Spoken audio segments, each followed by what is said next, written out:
Hello, my name is Eric Crisp, and today I'm going to give a presentation on fresh roasting your own coffee from home. What we're going to cover in this presentation today is going to be what's involved in the roasting process and what some of the tools are in that process, as well as the role that the senses play in home roasting your own coffee. The second thing we're going to talk about is how to go about roasting your own coffee and what's involved in the process. The third thing we're going to talk about is why you would want to roast your own coffee, and more importantly, why I would like to roast my own coffee. And then finally, we're going to wrap it up with some questions and answers on the process or anything else that's involved. So the first thing we're going to talk about is what's involved in the process.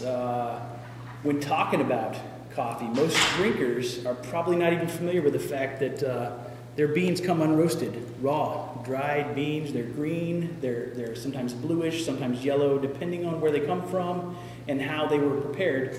But the important part is that they're not cooked. So they are raw, green coffee, or green beans is what most people refer to it as. This visual aid here shows the difference between raw, uncooked coffee up here in the green area, and then some of the other variations of coffee that you might get from different places in the world, and then how the coffee beans look during the roasting process until they're eventually burnt if you cook it for too long. So that being said, what you need in order to roast your beans is you need some type of a roasting appliance. Most consumer level roasting appliances are the electric versions. There are also gas-powered ones, but they're among consumers. They're easily not affordable. This particular model is called the Bebor 1600. This picture was taken from sweetmarias.com. This particular roaster is a drum roaster. It uses quartz heaters to cook the coffee. It's capable of doing a pound of coffee at around 500 degrees. Just as simple as it looks is basically as simple as it is for roasting coffee. But other than the beans and the roaster, the only other thing you need is a little bit of know-how and a little bit of experience, which comes in time. But basically, in the process of roasting coffee, that's all you need. You need beans, a roaster, and some know-how. And that's basically it. What's involved in the process. The next thing we're going to talk about is how to go about roasting your own coffee. Roasting your own coffee is actually a pretty quick process. It takes about 20 minutes or so at around 500 degrees, as I said before. It basically involves taking a measured amount of beans, usually about a pound, is what most people do, placing them into the roaster, starting the process, and then sitting and waiting. What you're waiting for is the appearance of smoke to know that it's cooking. You're gonna smell for different types of smells that are going on. You're obviously gonna know as you get into it what the different smells are going to be, if you're burning it or if it's cooking as normal. The other thing you're going to be doing is you're going to be listening, and you're going to be listening specifically for what most roasters refer to as the crack. There's a first crack and a second crack involved in making your own coffee. Once you reach the second crack, it's a pretty close time frame where you're going to be concluding the roasting process. From there, you go into the cooling cycle. Cooling cycle takes about 10 minutes, so the whole process is about 30 minutes to actually get the coffee completed. From there, you're going to shake out the chaff that's collected through the roasting process, and then you're going to allow the coffee to rest for about 24 hours.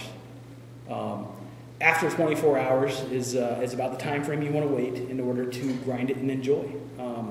But in a nutshell, that's how coffee is roasted. And that concludes that section of the presentation. So the next thing I want to talk about is why you would want to roast your own coffee. It's a process that some people undertake after time. I think you get to the point where you want a higher quality product. That's why most people do it, I believe, is the quality of the finished product. You also have a pride and achievement, so it's something that you've made with your own hands, that you've mastered, that you've created from a raw product, as I showed in the other visual aid. So you're starting off with something raw, you're completing with something that's amazing, something that you're able to give away as a gift. The other reason you might want to do it is the money savings involved in the process.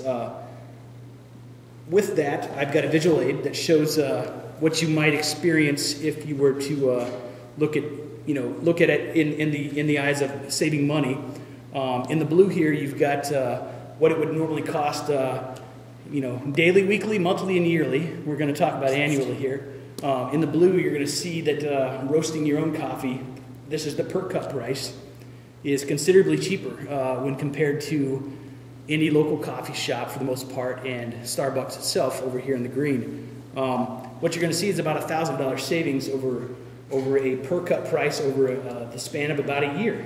So you can see that it's pretty advantageous to go ahead and take it up on your own.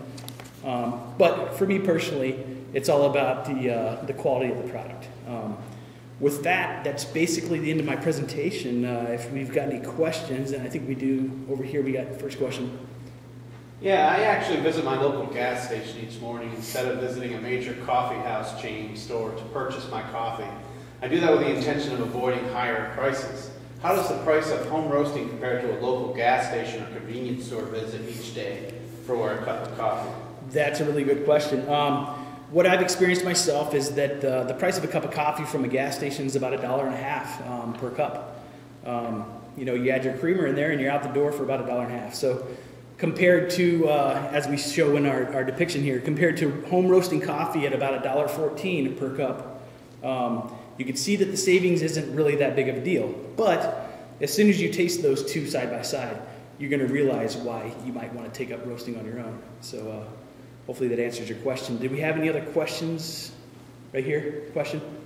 I only like the taste of coffee from my favorite coffee shop. What makes coffee roasted, home roasted coffee taste better than my coffee or espresso from my local shop? Okay, so much like other consumables in the food business, fresh roasted coffee usually tastes better than vintage roasted coffee. That's what we refer to as store-bought stuff. We call it vintage roasted because it's old.